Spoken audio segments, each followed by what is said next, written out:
అందరికీ నమస్కారం. నా పేరు Keerthan Babu. Welcome to our Telugu race YouTube channel. ఈరోజు చాలా ఇంపార్టెంట్ టాపిక్ గురించి మనం డిస్కస్ చేయబోతున్నాం. అదే ఆంధ్రప్రదేశ్లో ప్రైవేట్ స్కూల్ ఫీజులు, అదేవిధంగా 6వ తరగతి నుంచి ఐఐటి కోచింగ్ అవసరమా? ఈరోజు నేను మాట్లాడబోయే ప్రతి విషయం ప్రతి పేరెంట్, ప్రతి స్టూడెంట్, ప్రతి స్కూల్ మేనేజ్మెంట్, అలాగే ప్రభుత్వాలు కూడా ఆలోచించాల్సిన విషయం. ఇటీవలే తమిళనాడులో ఒక మంచి నిర్ణయం అమల్లోకి వచ్చింది.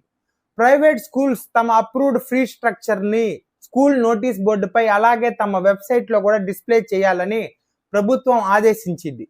అంటే ఇక్కడ ఒక పేరెంట్ తన బిడ్డను స్కూల్లో జాయిన్ చేసే ముందు ఎంత ఫీజు ఉంది, ఎంత ఛార్జెస్ ఉన్నాయో స్పష్టంగా తెలుసుకునే అవకాశం ఉంది.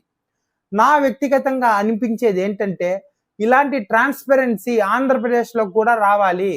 ఏ క్లాస్కి ఎంత ఫీజు, ట్యూషన్ ఫీజు ఎంత, ట్రాన్స్పోర్ట్ ఫీజు ఎంత, బుక్స్ యూనిఫామ్ ఛార్జెస్ ఎంత అని పేరెంట్కి ముందుగానే తెలియాలి. ఎందుకంటే ఎడ్యుకేషన్ ఒక సర్వీస్ కావాలి, బిజినెస్ మోడల్ కాకూడదు.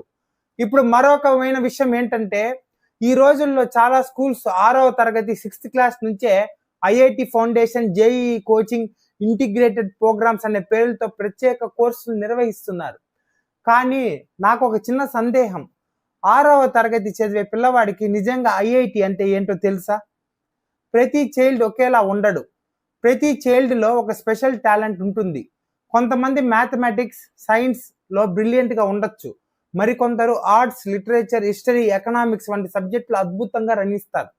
ఇంకొందరైతే sports, music, drawing, acting, leadership స్కిల్స్లో చాలా స్ట్రాంగ్గా ఉంటారు.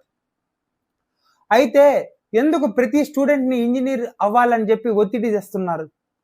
ఇక్కడ నేను ఒక ప్రశ్న అడగాలనుకుంటున్నాను. భారతదేశంలో ఐఐటి కాలేజెస్ ఎన్ని ఉన్నాయి? ఐఐటి సీట్స్ ఎన్ని ఉన్నాయి?